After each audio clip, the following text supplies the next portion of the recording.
Today I'm going to make an herbed baked beans side dish starting from dried beans. So the first thing I want to do is start with the aromatics. I'm going to put some olive oil in this casserole pan, hot casserole pan, and then I'm going to start adding stuff. So 2 ounces of diced pancetta. I've got, this is a 1 onion roughly chopped.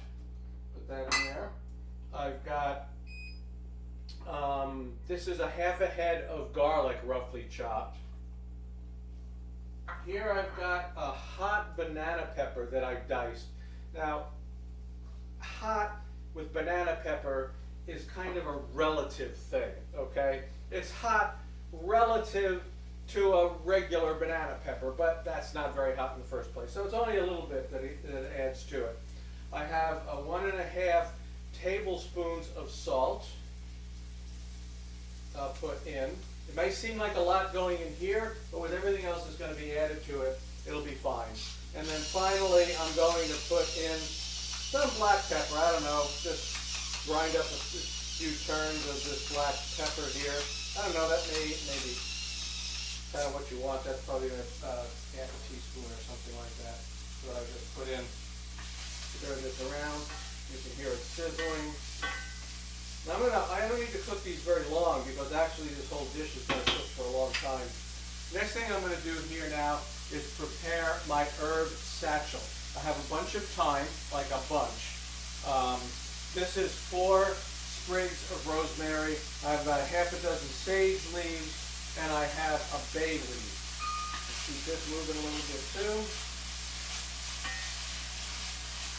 All right. So I need to wrap this up and tie it. And that's just so I can add the flavor to it, but I'll be easy to take the stems and everything out later. I won't have to go digging for them. So here I got, so like that. I have some string, and I'm just going to give this a quick tie. Those things are sauteing up nicely, and pretty soon I'm going to be able to add the rest of the ingredients to that. What I did for this, I'm using Great Northern beans. I have dried Great Northern beans, and I soaked them overnight. It was a pound of them, and I'm just about to add them. I finished tying this off. Nothing will leak out of that. I'm going to stick this down in here, stir this around, like so. All right, that's just about all I need to do to get that started, get a little caramelization on that. And then here is my 1 pound of pre-soaked Great Northern beans. So I put them in here, they soaked overnight, put them on top of everything, just like that. So okay. Now to that, I'm going to add 4 cups of hot chicken stock. But I want it to be hot, right? Because I don't want all of a sudden this thing to get cooled down and then have to heat back up again. So I kept this just under a boil. All right, and I'm just going to pour that in, and I want to make sure that the beans are decently covered, and 4 cups ought to do it.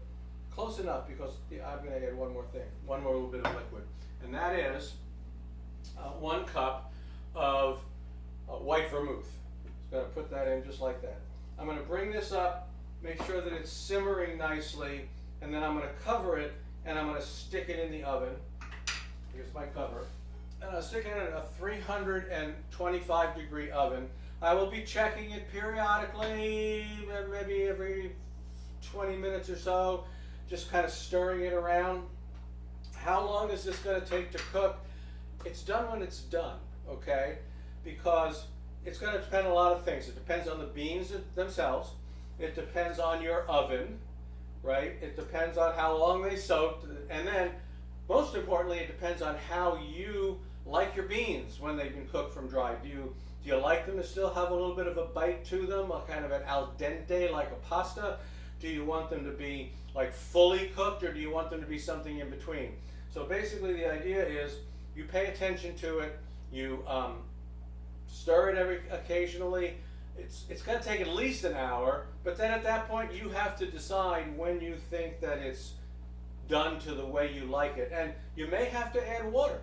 I don't use too much because I do like to have a crunchy little bit of a crunch to left to the bean. You may have to add water as you go. And when it's just about where you want it, you're going to uncover it, and you're going to leave it in the oven uncovered to fully use up all the liquid and to brown just a little bit. So this is simmering now. I'm going to turn it off. I'm going to cover it. It's going to go in my oven, and then we'll be back in who the heck knows how long. All right, so the beans are done. I forgot to mention something though when I told them, is that when you take the cover off, I said you start them with the cover on, you take the cover off, you have to turn the heat up to 375 to get the effect you want. So that you get this nice little effect on the top, a little bit of browning and everything.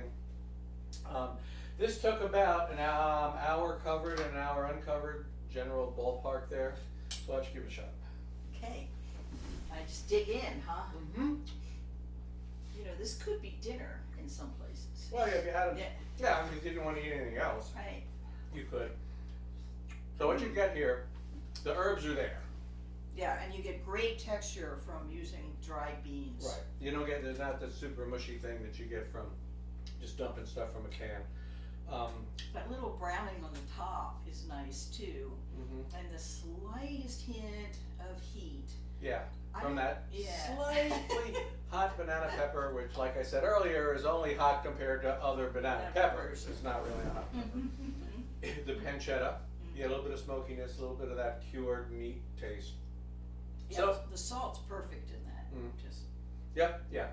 And it's important that you use low sodium or basically no salt added broth or stock or whatever, so that you're controlling it with the salt you add. yeah, it was your homemade stock, I right? did, which never has had no salt in it. Yeah. Okay, so that's it, folks. A nice little side dish, a little herbed baked beans made from dried beans. We'll see you next time.